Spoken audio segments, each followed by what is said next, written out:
দর্শক সকলকে স্বাগত। আজকের আয়োজন ভিন্ন মাত্রায় কথা বলবো রাজনীতি ও কূটনীতি কোন পথে এই শিরোনামে। দর্শক আপনারা জানেন যে সাম্প্রতিক রাজনীতিতে নানা ঘটনা প্রবাহ চলছে। আমরা দেখছি মাননীয় প্রধানমন্ত্রী তিনি বিদেশ সফরে আছেন, মালয়েশিয়া থেকে তিনি চীনে গেছেন। আজকে 23 তারিখ আওয়ামী লীগের প্রতিষ্ঠা বার্ষিকী, আওয়ামী লীগ নিষিদ্ধ ঘোষিত একটি দল। তো এটিকে নিয়ে এক ধরনের রাজনীতিতে নতুন করে আমরা উত্তেজনা দেখছি। আসলে এই উত্তেজনার কতটা বাস্তবতা আছে বা এর পরবর্তীতে এর প্রতিক্রিয়াগুলো কি হতে পারে সব নিয়ে আমরা কথা বলবো। আজকে এসব বিষয়ে কথা বলবার জন্য আমাদের আমন্ত্রণে উপস্থিত রয়েছেন অতিথি হিসেবে মহিউদ্দিন খান মোহন, সিনিয়র সাংবাদিক, এবং আরও রয়েছেন শরীফুজ্জামান শরীফ, রাজনীতি বিশ্লেষক। দর্শক আলোচনার শেষ পর্যন্ত আমাদের সাথেই থাকবেন এই প্রত্যাশা রাখি। আপনাদের দুজনকেই স্বাগত আজকের আয়োজনে। ধন্যবাদ।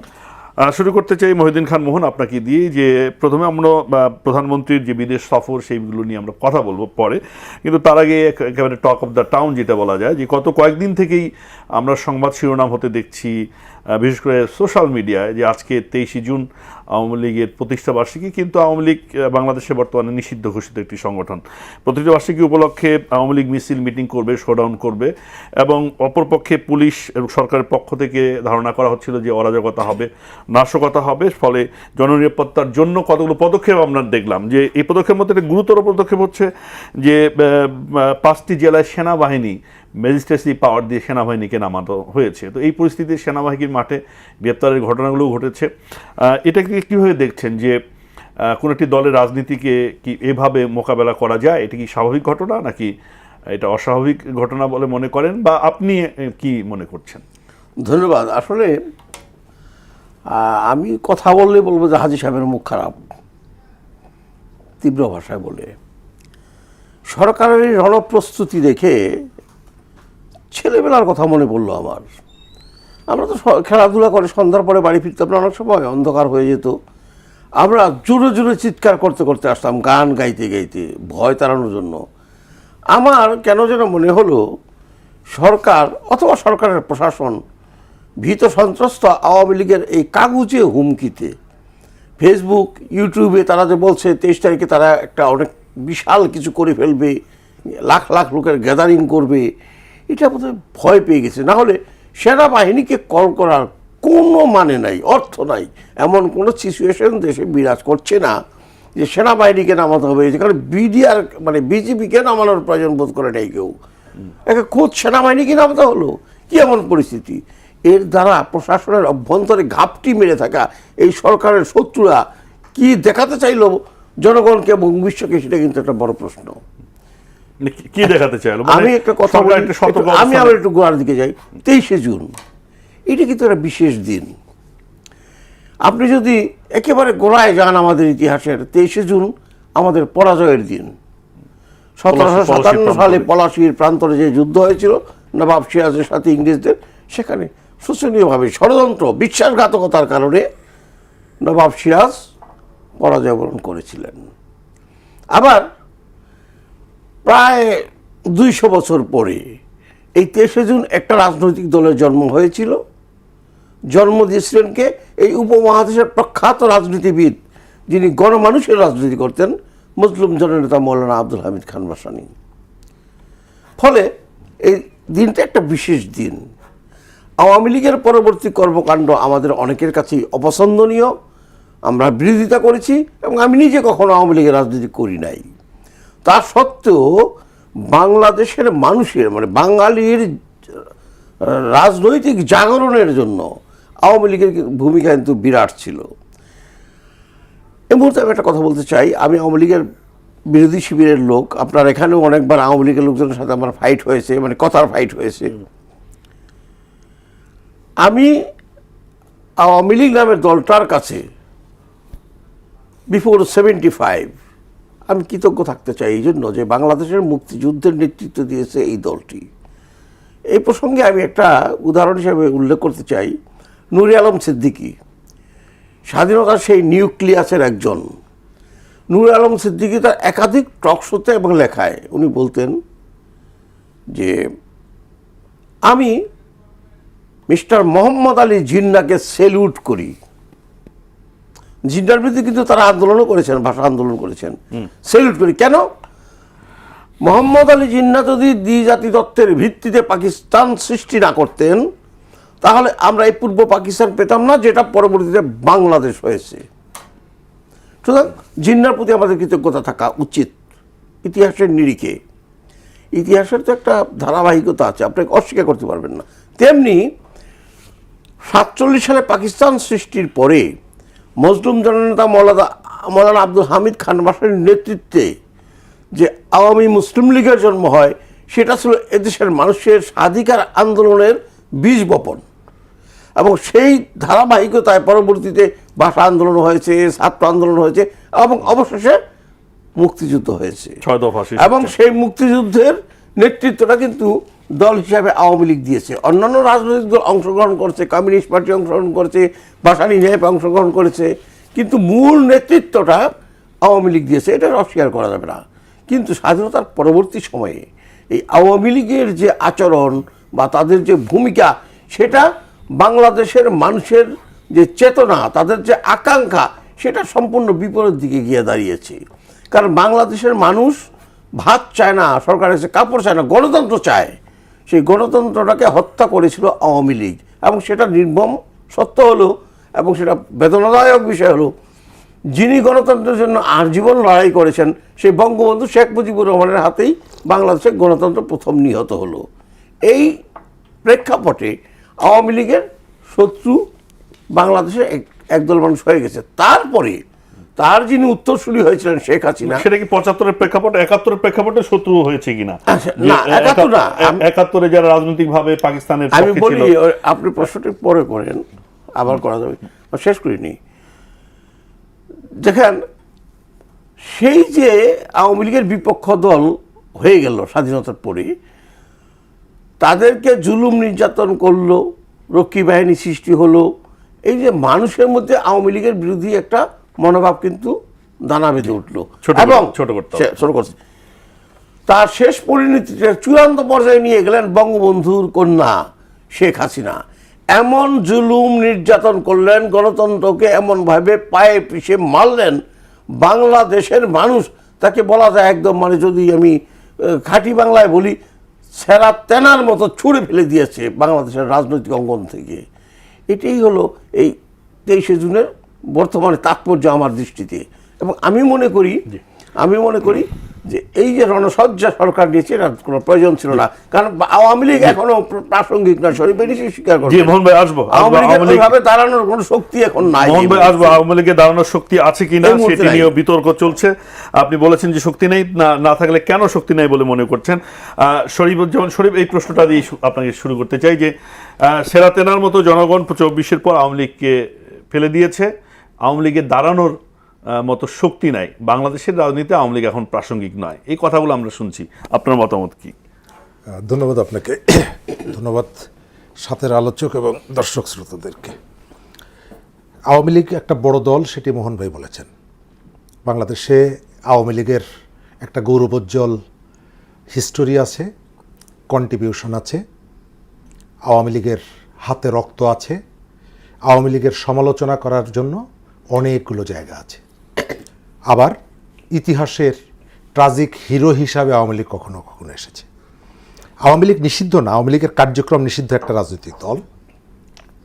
এবং মজার ব্যাপার হলো, যে অভিযোগে আওয়ামী লীগের কার্যক্রম নিষিদ্ধ, এই অভিযোগ জামাতের বিরুদ্ধেও আছে।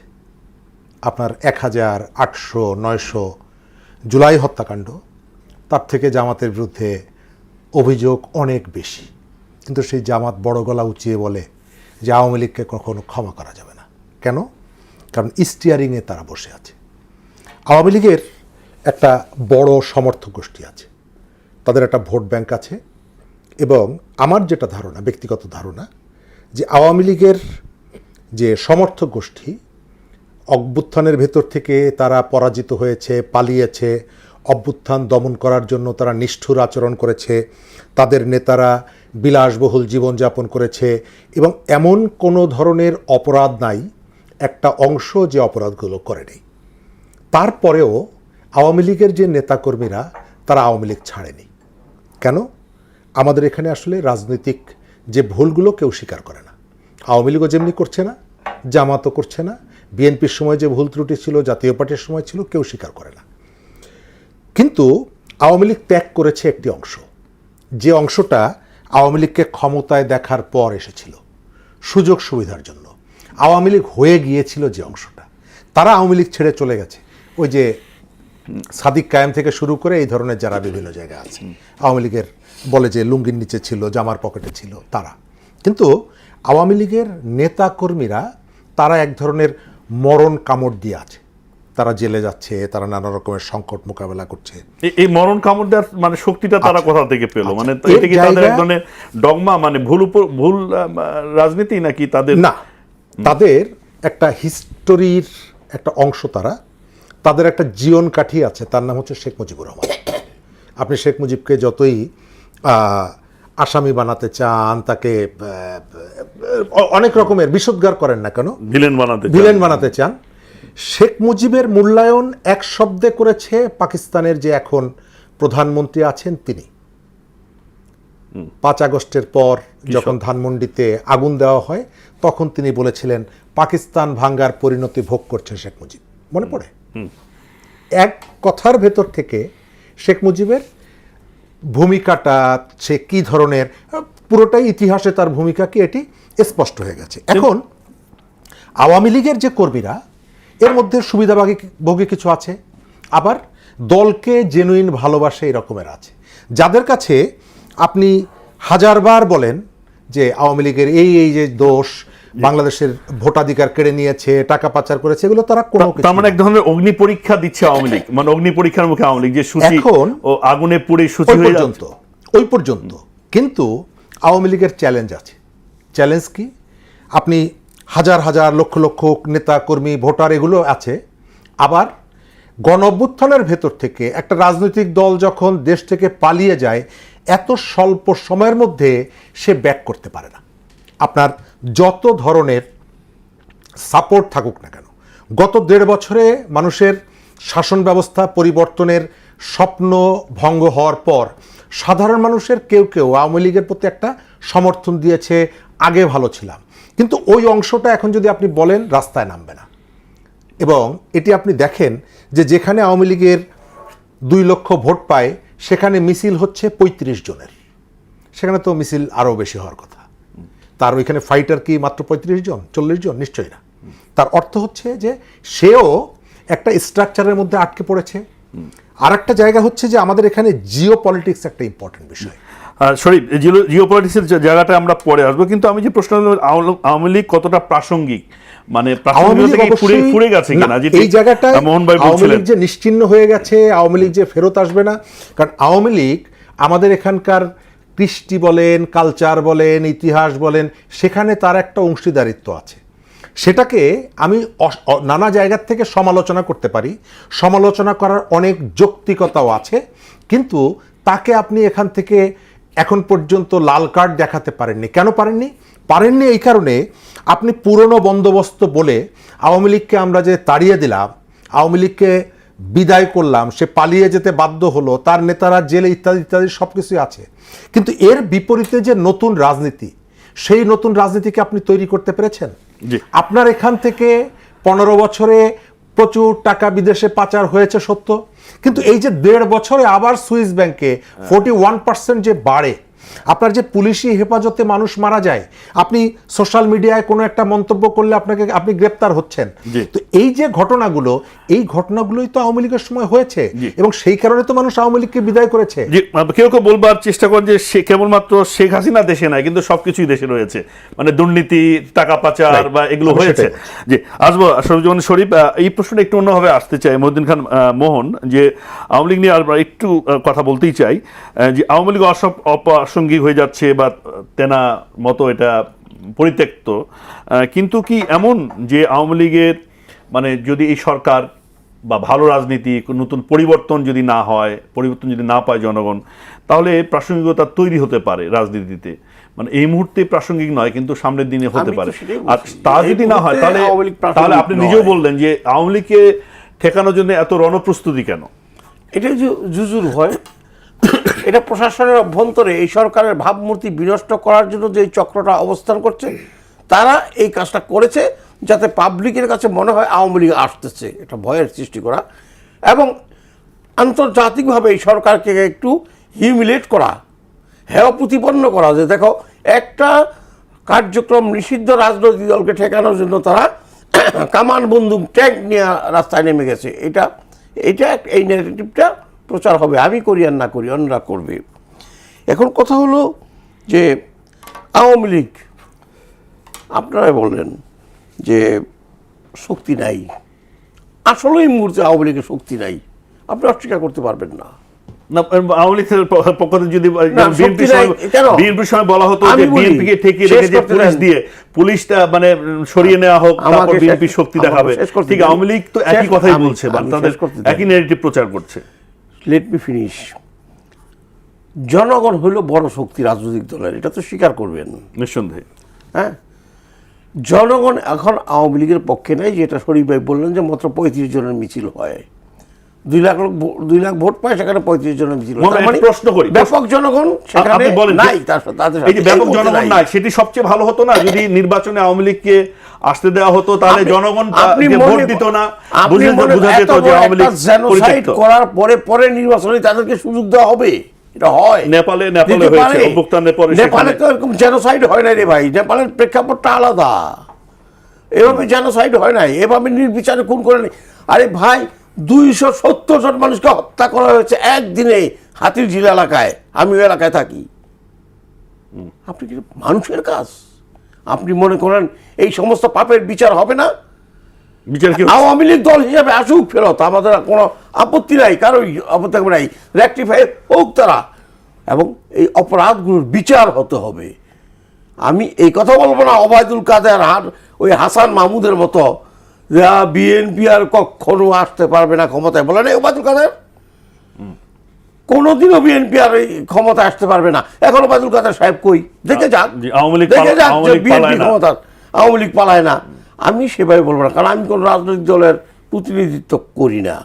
আমি শুধু এটুকু বলবো যে রাজনৈতিক নেতৃবৃন্দ রাজনৈতিক দৃষ্টিভঙ্গি প্রসূত কথা বলবেন, ভবিষ্যৎ চিন্তা করে। আওয়ামী লীগ, হ্যাঁ আওয়ামী লীগ আবার আসবে, কিভাবে আসবে?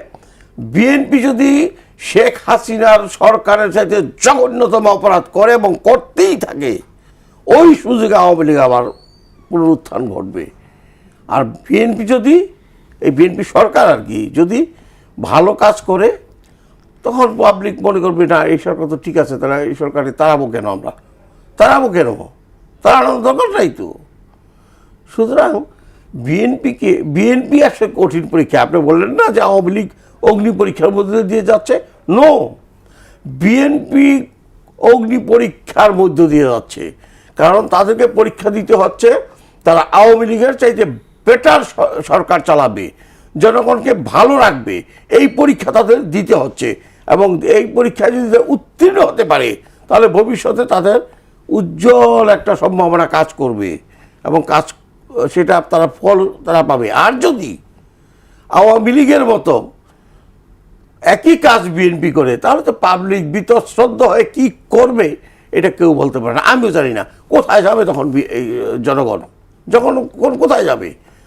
আওয়ামী লীগও খারাপ, খেদাই দিলাম, বিএনপি যদি একই কাজ করে, আর জামাতকে তো ভোট দিবেই না কেউ, তো যাবে কোথায় জনগণ? না, জামাতকে ভোট দিবে না আপনি এটা কেন বলছেন? আমরা দেখলাম যে 70টার মতো সিট জামাত পেয়েছে এবং তারা ক্ষমতা দখল করবে এমন একটি পরিস্থিতির মধ্যে আমরা গিয়েছি।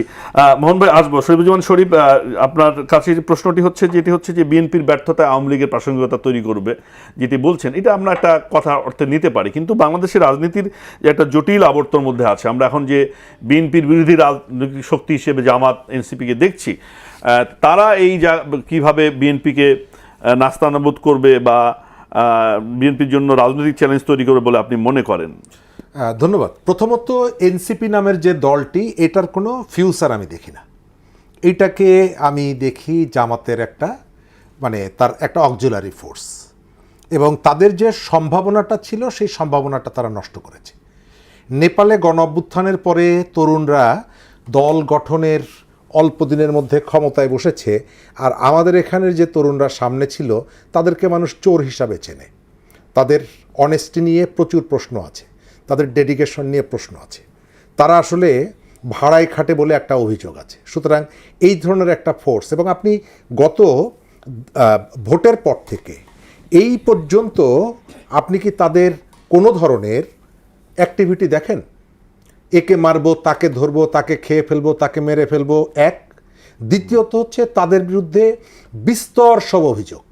গত পরশুদিনের আগের দিন অভিযোগ উঠল কি, চট্টগ্রামের সবথেকে অভিজাত যে হোটেলটিতে, সেখানে একটা মদের পার্টি বসেছে তাদের অ্যাক্টিভিটিগুলোকে প্ল্যান করার জন্য, এবং সেখানে তাদের একজন নারী কর্মী গেছে, তাকে কুপ্রস্তাব দিয়েছে। তো একটা রাজনৈতিক দল এই কাজগুলো যদি করে, তাহলে এর ভেতর থেকে তার প্রতি মানুষের আগ্রহের জায়গাটা কি হয়? জামাত বাংলাদেশে এবারের যে নির্বাচন, এই নির্বাচনে জামাত ক্ষমতায় থেকে নির্বাচন করেছে। ডক্টর ইউনূসের সরকার জামাতকে ক্ষমতায় বসানোর জন্য বহু ধরনের চেষ্টা করেছে, কিন্তু জামাত তার ইতিহাসে এত সুযোগ সুবিধা হাতে পেয়ে নির্বাচনে আর কখনো অংশগ্রহণ করেনি। আর আপনি এক নদীতে, ফিলোসফিতে একটা কথা আছে, আপনি দুইবার গোসল করতে পারেন না, পরিবর্তন হয়। এই যে পরিস্থিতি এবার ছিল, এই পরিস্থিতি জামাতের জন্য আর আসবে না। হয়তো তার ভোট কিছু বাড়তে পারে, কিন্তু জামাত কি জিনিস এটি মানুষ গত 1.5 বছর ধরে দেখছে, এবং আমি নিশ্চিত করে আপনাকে বলতে পারি তার রিক্রুটমেন্টটা হয়তো বাড়তে পারে সাংগঠনিক অ্যাক্টিভিটির কারণে, কিন্তু প্রতিদিন জামাতের সমর্থন কমছে, এবং তার যে প্রকৃত চেহারাটা, সেই চেহারাটা উন্মুক্ত হচ্ছে। সে যে দলটির পাখার নিচে এত বছর থেকে নিরাপদে রাজনীতি, যতটুক ছায়ায় রাজনীতি করেছে, যে বিএনপির কাছ থেকে সে প্রতীক পর্যন্ত ধার নিয়েছে, এখন সেই বিএনপিকে প্রতিদিন বলে যে তোমাকে পিটিয়ে বঙ্গোপসাগরে পাঠিয়ে দেবো, ইত্যাদি ইত্যাদি করবো। অর্থাৎ এই দলটিকে আমরা বাইরের থেকে যে ধরনের, এই যে বলতে পারছে যে পিটিয়ে বঙ্গোপসাগরে বের করে দিব, আমাদের 17 বছর লেগেছে আওয়ামী লীগকে ফেলতে, কিন্তু 17 ঘন্টা লাগবে না বিএনপিকে ফেলতে, এই বক্তব্য বলছে, তার সাহসের উৎসটা কোথায়, বা এই যে বক্তব্য দেওয়ার উৎসটা কোথায়? একটা জায়গা হচ্ছে যে তার গণ অভ্যুত্থানের ভেতর থেকে তার শক্তিটা বেড়েছে, বিভিন্ন শিক্ষা প্রতিষ্ঠানে তার একটা একচ্ছত্র নিয়ন্ত্রণ প্রতিষ্ঠিত হয়েছে, প্রশাসনের মধ্যে তার কতগুলো নতুন নতুন জায়গা তৈরি হয়েছে, কতগুলো ইন্টারন্যাশনাল কানেকশন তৈরি হয়েছে। কিন্তু এগুলোর ভেতর থেকে থাকলেই যে আপনি ক্ষমতায় চলে যাবেন তা না। বিএনপি আমাদের এখানে বাংলাদেশের পলিটিক্সে আপনি যাই বলেন না কেন, আজকে বিএনপি আছে, বিএনপির যে ব্যর্থতা, তার যে ত্রুটি, এগুলোকে পুঁজি করে এখানে আওয়ামী লীগ দাঁড়াবে। আপনি এটাকে ঠেকিয়ে রাখতে পারবেন না, এটি স্বীকার করিবা না। জামাত এনসিপি না, আপনি বলছেন আমি এনসিপির তো কোনো সম্ভাবনাই দেখি না। আপনি যে পুরনো বন্দোবস্তের কথা বলছেন, কিন্তু আওয়ামী লীগ দাঁড়াবে কিভাবে? আওয়ামী লীগ তো একভাবে কার্যক্রম নিষিদ্ধ, মানে দল নিষিদ্ধ হতে পারে বিচারের মধ্য দিয়ে, এরকম বলা হচ্ছে। জামাতও তো নিষিদ্ধ হয়েছিল গণ অভ্যুত্থানের আগে, জি নিষিদ্ধ হয়েছিল না? হয়েছিল তো।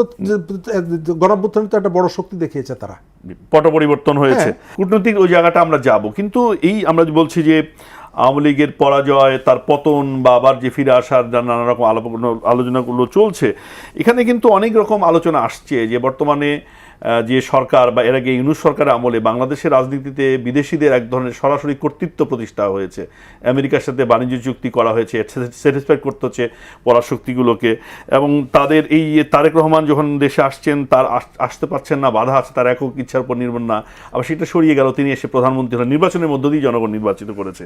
কিন্তু এই যে বাইরের যে শক্তি, ডিপ স্টেটের কথা বলা হয়েছে বিভিন্ন সময়, আমরা যে ডিপ স্টেট নিয়ন্ত্রণ করছে, তো এই যে খেলার মাঝে যদি বাংলাদেশের রাজনীতি থাকে, তাহলে মানে রাজনীতির কতটা, মানে এটা আমাদের নিজেদের রাজনীতিটা প্রতিষ্ঠা পাবে, বা আমরা কতটা রাজনীতি নিরাপদ, বাংলাদেশের রাজনীতি? আমাদের রাজনীতি কবে নিজেদের নিয়ন্ত্রণে ছিল? সেই ছেলেবেলা থেকে যখন 11 দফা আন্দোলনে আমরা স্লোগান দিই, তখন থেকে শুনতাম রুশ ভারতের দালালেরা হুঁশিয়ার, সাম্রাজ্যবাদের দালালেরা হুঁশিয়ার। তার মানে বিদেশি দালালেই বাংলাদেশে রাজনীতি করছে, একজন আরেকজনের দালাল বলে আখ্যায়িত করতো। এখন ভারতের দালাল, পাকিস্তানের দালাল, আমেরিকার দালাল, চীনের দালাল, আর সবই দেখি চারিদিকে দালাল। দেশপ্রেমিক কোনো রাজনীতিবিদ তো আমি দেখি না, যদি ওই হিসাব করতে যাই। সুতরাং বাংলাদেশের উপর, বাংলাদেশ হচ্ছে গরিবের সুন্দরী বউ, এখানে সবাই টুকি দেয়, সব দেশ, শক্তিধর দেশগুলা, যে দেখি একটু বাজিয়ে দেখা যায় কি না, তাকে নিয়ে কিছু রঙ্গ তামাশা করা যায় কি না, এই বিদেশি যারা পরাশক্তি তারা। এখন একটা কথা এই যেটা পরাশক্তির প্রভাব বাংলাদেশের রাজনীতি বা ক্ষমতায় আছে কতটুকু আপনি অনুভব করেন? একদম প্রবলভাবে কিভাবে আছে ভাই, আছে? প্রবলভাবে আছে। ওটা ব্যাখ্যা করতে গেলে আপনার 2 দিন শো করতে হবে। আচ্ছা, আমি যেটা বলছিলাম যে ওই জামায়াতের ক্ষমতার ব্যাপারটা যে আসতে পারে কি না, বা বিএনপিকে হতে আসতে সম্ভব, মিরাকেল অনেক কিছুই ঘটে। যদি আরেকটা ম্যাটিকুলাইজ ডিজাইনের আন্দোলন হয়ে বিএনপিকে আউট করতে পারে, তাহলে হয়তো দেখা যাবে জামাত ক্ষমতায় চলে আসছে। মেটিকুলাস ডিজাইন লাগবে ভাই, এমনি হবে না, রাজনীতি দিয়ে হবে না, মেটিকুলাস ডিজাইন লাগবে। তাহলে মেটিকুলাস ডিজাইন দিয়ে আওয়ামী লীগকে তাড়ানো হয়েছিল। অনেক কিছু আছে এর মধ্যে, কিন্তু আওয়ামী লীগ যেমন জনবিচ্ছিন্ন হয়ে গিয়েছিল, ব্যাপক জনগোষ্ঠীতে সরকার এবং ওই দলটার বিরুদ্ধে গিয়েছিল, বিএনপি কিন্তু এখনো পর্যন্ত তেমন হয় নাই। এখনো বিএনপি একটা ইতিবাচক ভাবমূর্তি এদের সংখ্যাগরিষ্ঠ মানুষের কাছে আছে, যেটা হলো বিএনপির আসল পুঁজি। এই পুঁজি যদি প্রধানমন্ত্রী তারেক রহমান ঠিক মতো ব্যবহার করতে পারেন, তাহলে তার সামনে কোনো বাধা থাকবে না আগামী দিনে। আর তা না হলে তো নানা সমস্যার সৃষ্টি হতেই পারে। ক্লিয়ার? জি, বলেছেন এই ভাবমূর্তিটাকে কতটা নিয়ে যাওয়া যায়, কিন্তু প্রধানমন্ত্রী তারেক রহমান বলছেন যে তিনি যে সিটে বসে পরিচালনা করছেন খুব হট সিট, এই যে হট সিটে থেকে এবং তার যে নির্দেশনা তার মতো করে যে তৃণমূল পর্যায়ে প্রতিপালন হবে, সেটাও কিন্তু একটা বড় চ্যালেঞ্জ। শরীফুজ্জামান শরীফ, আপনি কি মনে করেন যে বিএনপির বিরুদ্ধে এক ধরনের ট্যাগলাইন লাগানোর চেষ্টা হয়েছিল জামাতের পক্ষ থেকে, বা এটি চাঁদাবাজের দল, হ্যাঁ চাঁদাবাজি করে, ওই জায়গাটাতে একটা ভাবমূর্তির একটা সংকট তৈরি হয়েছিল বলে নির্বাচন আগে কেউ কেউ মনে করতেন। ক্ষমতার 4 মাসে এই জায়গাটা কতটা নিয়ন্ত্রণ করতে পেরেছে বিএনপি, কতটা ইতিবাচক একটা? ধন্যবাদ। বিএনপি কতগুলো শৃঙ্খলা প্রতিষ্ঠা করার চেষ্টা করছে, কিন্তু খুব বেশি যে অগ্রগতি হয়েছে তা না। আমরা বাইরের থেকে যেটা দেখি, ভেতরের ঘটনা অনেকগুলো ঘটনা যেগুলো আমরা জানি না। কয়েকদিন আগে পত্রিকায় দেখলাম কাউরান বাজারের মুরগির যে বাজারটা, সেখান থেকে প্রতিদিন মানে মাসে 60 লক্ষ টাকা চাঁদা ওঠে আর কি, মানে পার ডে হচ্ছে 2 লাখ টাকা, 30 দিনে 60 লক্ষ টাকা। তো এটা কারা নেয়? ওই কল্যাণ পার্টি? নিশ্চয়ই না। নারায়ণগঞ্জ 3 আসনের এমপি পুত্র গ্রেপ্তার হলেন, আটক হলেন, আবার এটা এক ছেড়ে দেওয়া ধরনের আইওয়াশ। এটা এই অভিনয়টা না করাই ভালো ছিল। আপনি একজন এমপির ছেলেকে ধরে নিয়ে কি দেখালেন যে আমি কাউকে ক্ষমা করি না, তাই তো? তো কি করলে ক্ষমা করেন না? চাঁদাবাজি করলে ক্ষমা করেন না। তো চাঁদাবাজি তো একটা ক্রিমিনাল অফেন্স, এটার জন্য তো শাস্তি আছে। তো আমি বহিষ্কার করা হয়েছে দলীয় পদ নো, থেকে। এটা তো বহিষ্কার সমাধান না। যখন ওই যে স্বাস্থ্য প্রতিমন্ত্রী ছিল ডাক্তার জামালপুরের, কি যেন আওয়ামী লীগের সময়, হ্যাঁ, তিনি একজন নায়িকাকে, সিনেমার অভিনেত্রীকে যে অশ্লীলভাবে কথা বলেছিল, মনে পড়ে? মাহিকে। তারপরে তার মন্ত্রিত্ব চলে যায়। কিন্তু একজন নারীকে ওইভাবে বলাটা, এটা তো মন্ত্রিত্ব যাওয়ার সাথে এর কোনো সম্পর্ক নেই। তিনি ক্রিমিনাল অফেন্স করেছেন, তার শাস্তি হওয়া উচিত ছিল।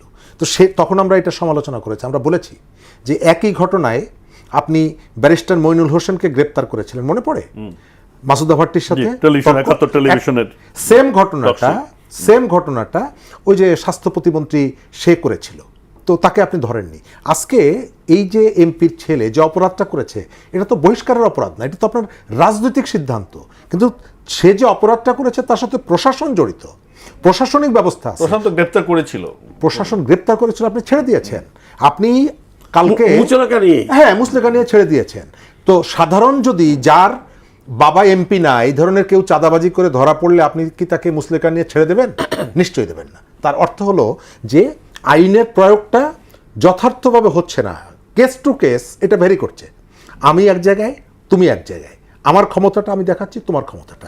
আপনি কূটনীতির কথা যেটা বলেছেন, আমাদের যে ডিপ স্টেট, এই ডিপ স্টেটের বলতেই আমরা কেবল আমেরিকাকে বুঝি। এই ডিপ স্টেটের সাথে ইন্ডিয়াও জড়িত। এই ডিপ স্টেটের মধ্যে ইন্ডিয়া আছে, চীনও আছে, চীন আছে, এবং অনেকের নাম আছে, অনেকে আছে। এখন এখানে এসে যুক্ত হয়েছে। আমি কি মনে করি জানেন, এই যে বিএনপি সরকারের যতগুলো চ্যালেঞ্জ আছে, তার সব থেকে বড় চ্যালেঞ্জের একটা হচ্ছে জিও পলিটিক্স। উনি চীন যাবেন, চীনের সাথে কেউ কেউ বলে যে চীন সরাসরি গেলে দেখতে কেমন লাগে, কারণ বিভিন্ন রকমের ইকুয়েশন আছে। উনি একটু মালয়েশিয়া হয়ে চীন যাক, তখন বলা যাবে যে আমি মালয়েশিয়ার থেকে যাওয়ার পথে চীনে গিয়েছি, গেল একটা। দ্বিতীয়ত আপনি খেয়াল করবেন যে প্রধানমন্ত্রী চীন সফর করবেন ঠিক তার আগে মার্কিন রাষ্ট্রদূত গিয়ে তার আগের দিন আমাদের পররাষ্ট্রমন্ত্রীর সাথে দেখা করে বললেন বাংলাদেশের দর্শকদেরকে ফুটবল খেলার সমর্থনের জন্য এসেছে। বন্ধের দিন শনিবার রাইট। তার মানে হলো যে এখানে এই যে শক্তিগুলো, সেই শক্তিগুলো খুব সক্রিয়ভাবে এখানে জড়িত। এই যে দেখছেন তুরস্ক আসছে, সে তার সামরিক ব্যবসা এখানে বিস্তৃত করতে চায়। আপনি আমেরিকা আসছে, সে তার বিমান বিক্রি করতে চায়। অমুক আসছে, সে এই ব্যবসাটা করতে চায়। অর্থাৎ রাজনৈতিক এবং অর্থনৈতিক একই সাথে সামরিক তিনটা জায়গা থেকে আমাদের এখানে প্রভাব বিস্তার করার যে চেষ্টা, এই 3টি 4টি 5টি পরাশক্তির মধ্যে সমন্বয় করাটা আমি মনে করি যে বিএনপির জন্য খুব বড় একটা চ্যালেঞ্জ। জি শরীফ, আপনার কথার সূত্র ধরেই মোহন ভাই, আসলে শেষ পর্যন্ত রাজনীতিকে আসলে জনগণ কি নিয়ন্ত্রণ করতে পারে, প্রভাবিত করতে পারে ক্ষমতাকে, নাকি এই যে ফ্যাক্টরগুলো বলছে? জনগণ নিয়ন্ত্রণ করতে পারে, সেই জন্য একজন নেতা লাগে। রাজনীতি যে জনগণের নিয়ন্ত্রণে চলে যায় সেটা তো 71 সালে প্রমাণিত হয়েছে। এই এহিয়া খানের সরকার কলাপসড হয়ে গিয়েছিল, জনগণ নিয়ন্ত্রণ করছে সব কিছু। ওই নেতা ছিলেন বঙ্গবন্ধু শেখ মুজিবুর রহমান।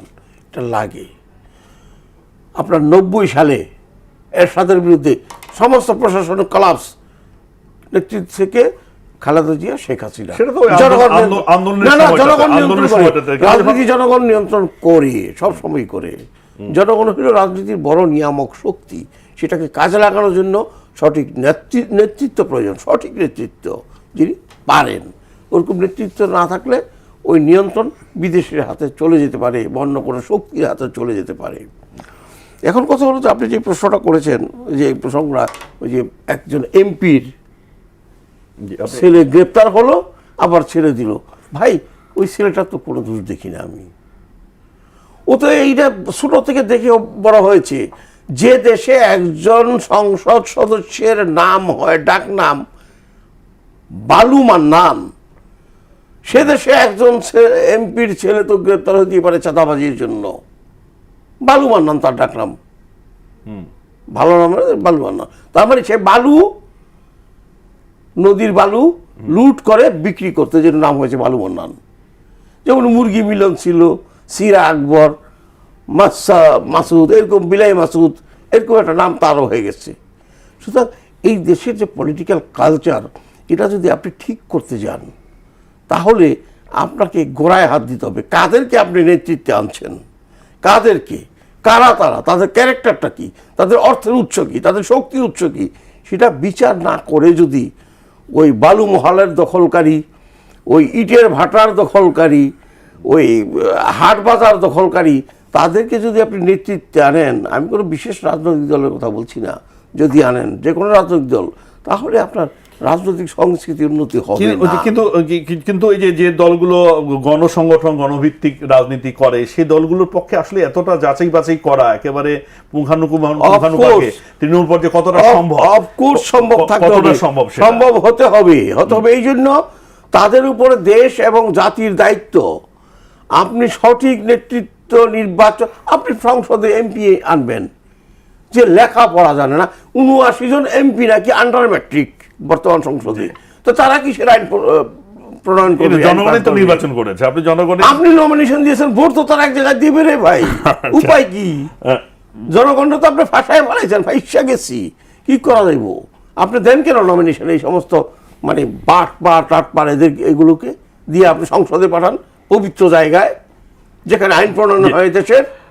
শরীফ, যেমন শরীফ যে 24-এর গণঅভ্যুত্থানের মাধ্যমে আমরা বলছি যেটা আত্মত্যাগের মধ্য দিয়ে একটা অভ্যুত্থান, সেখানে রক্ত দিয়েছে যুব সমাজ, ছাত্র, কিন্তু তার পরিবর্তে যে পরিবর্তনের যে কথাগুলো আসছে, নতুন যে আমরা বয়ানটা শুনলাম, সেটা আসলে কতটা আমরা পেতে পারি? মানে বর্তমান সরকার তো বলছে যে আমরা বাস্তবায়ন করব। হ্যাঁ, ধন্যবাদ। প্রথমত পরিবর্তনের একটা আকাঙ্ক্ষা ছিল এবং প্রচেষ্টাটাকেও আমি কোনোভাবেই, প্রচেষ্টার প্রতি আমার সমর্থনটা আছে। একটা সরকার যখন মানুষের ভোটাধিকার কেড়ে নেয়, গণতন্ত্রকে হত্যা করে, ইত্যাদি ইত্যাদি করে, তাকে অপসারণ করার জন্য এর বিকল্প আর কিছু নেই। বাংলাদেশের মানুষ তো ভোটের জন্য অপেক্ষা করেছে। আপনার 2-3টা নির্বাচন যখন প্রশ্নবিদ্ধ হয়েছে তারপরেও মানুষ কিন্তু রাস্তায় নামেনি। মানুষ ভেবেছে যে একসময় সুযোগ একটা আসবে, আমি তখন ভোটের মধ্য দিয়ে পরিবর্তন করব। কিন্তু সর্বশেষ যখন দেখেছে যে সরকার নানাভাবে চালাকি করছে, রাস্তায় নামতে বাধ্য হয়েছে। এখন এই যে আকাঙ্ক্ষাটা, এই আকাঙ্ক্ষাটা যে পূরণ হয়নি, তার জন্য যারা মৃত্যুবরণ করেছে তারা দায়ী না। আকাঙ্ক্ষা পূরণ হয়নি, আপনি সেই যে বন্দোবস্তের মধ্যে ঢুকে পড়েছেন, বাংলাদেশের যে তরুণরা নেতৃত্ব দিল তাদের কার বিরুদ্ধে অভিযোগ নাই? তারা কিভাবে রাতারাতি শত শত কোটি টাকার মালিক হয়ে গেল? এমন তো হওয়ার কথা ছিল না। মানে এই যে নেতৃত্ব দিল না, তারা হওয়ার কথা ছিল এই কারণে যে আপনি তাদের মধ্যে যে ফিলসফিটা প্রবেশ করেছেন, আপনি এখানে নিয়োগকর্তা ব্যক্তির পরিবর্তন ঘটিয়েছেন এবং যার হাতে দায়িত্বটা পড়েছে, আপনি নেপালের কথা বলছেন, নেপালের যিনি দায়িত্ব পালন করেছিলেন তিনি অনেকগুলো জায়গায় যে দৃঢ়তা দেখিয়েছেন, আমাদের ডক্টর ইউনূস তো দৃঢ়তা দেখাতে পারেন নাই। তিনি নিজেও একজন দুর্নীতিবাজ মানুষ ছিলেন, নিজের সুযোগ সুবিধা নিয়েছেন। এখন তিনি যখন দেখছেন যে আমি তো আসলে কোনো কন্ট্রিবিউশন আমার ছিল না, আমি উড়ে এসে জুড়ে বসেছি, আমি যখন শেখ হাসিনা চলে গেছে তারপরে এসেছি, তার আগে কিন্তু তিনি আসেননি। আসার পরে তিনি যখন দেখলেন যে তার সুযোগ সুবিধা নেওয়ার জন্য তত অবশ্যই তাকে তো কিছু ডিস্ট্রিবিউট করতে হবে, আপনি কেউকে দিব না আমি একা নিব, সেটা হয় নাকি? এইটা করতে গিয়ে তিনি কোথাও শক্ত হতে পারেন না। আপনার মনে থাকার কথা, 200-250 শিক্ষার্থী সচিবালয়ের 14 তলায় উঠে গেল, গিয়ে বলল পরীক্ষা দিব না। পরীক্ষা দেওয়ার পক্ষে কয়েক লক্ষ শিক্ষার্থী, তাদের অভিভাবকরা ছিল, 200 জন উঠে গেল, উনি সিদ্ধান্ত নিলেন না পরীক্ষা দিব না। অর্থাৎ তিনি গত 1.5 বছরে আমাদের এই যে জুলাইয়ের অভ্যুত্থানের যে পরিবর্তনের যে আকাঙ্ক্ষা, সব থেকে বড় সর্বনাশটা করেছেন ডক্টর ইউনূস এবং তার আশপাশে থাকা কয়েকজন মানুষ। তারা ভিন্ন এজেন্ডা নিয়ে এসেছে। তারা ওই যেটা আমরা বলি যে 71কে কাউন্টার করা 24 দিয়ে, তাদের পলিটিক্স তো সেইটা ছিল এবং এটি এস্টাবলিশ করতে গিয়ে জুলাইয়ের যে সুযোগ এবং সম্ভাবনা তারা নষ্ট করেছে। মোহন ভাই, 71কে কাউন্টার কি 47 দিয়ে করা হচ্ছে, 24 দিয়ে বা 47, এটা যদি হতো তাহলে আসলে শেখ হাসিনার বিরুদ্ধে এই আন্দোলনটা হতো না। মনে করেন যে যদি সংক্ষেপে শেষ করে সব নেই আপনার 71 এবং 24-এর মধ্যে কোনো কন্ট্রাডিকশন নাই, 47-এও দেখি না। আমি ওই যে একটা ধারাবাহিকতার কথা বললাম, যদি 47-এ পূর্ব পাকিস্তান না হয়তো আমরা আজকের বাংলাদেশটা পেতাম না, শেষ করতে হবে। আবার এই 71-এ জন্ম না হলে তো বাংলাদেশই পেতাম না রে ভাই। এই যে আজকাল জামাতে ইসলামী লেখে, বাংলাদেশ জামাতে ইসলামী, আমি বহুবার প্রশ্ন, কেউ কেউ তো বিশ্বাস করে 24-এ আমরা বাংলাদেশ শব্দটা কোথায় পেল? বাংলাদেশ শব্দটা কোথায় পেল তারা, আমি সেটা জানতে চাই। যদি 71-কে অস্বীকার করে বাংলাদেশ শব্দটা কোথায় পেলি তারা? এখনো তো তাহলে তোর পূর্ব পাকিস্তান লাগতো তোদের, কেন 71-কে অস্বীকার করবে? ধন্যবাদ। 24-কে আমরা স্বীকার করি, অবশ্যই স্বীকার করতে হবে, কারণ একটা ফ্যাসিবাদী সরকারকে হটিয়ে গণতন্ত্রের পথ উন্মুক্ত হয়েছে, গণতন্ত্র ফিরে এসেছে, এটা আমি বলবো না, পুরোপুরি পথ উন্মুক্ত হয়েছে। সেই পথ ধরে আমাদের গণতন্ত্র, ধন্যবাদ, সেই পথ ধরে আসলে গণতন্ত্রের শীর্ষে আমরা যেতে চাই, সেই প্রত্যাশা রাখি। আপনাদের দুজনকে অসংখ্য ধন্যবাদ। দর্শক যারা ছিলেন, শুনেছেন, সকলকে ধন্যবাদ জানাচ্ছি। ভালো থাকুন, শুভরাত্রি।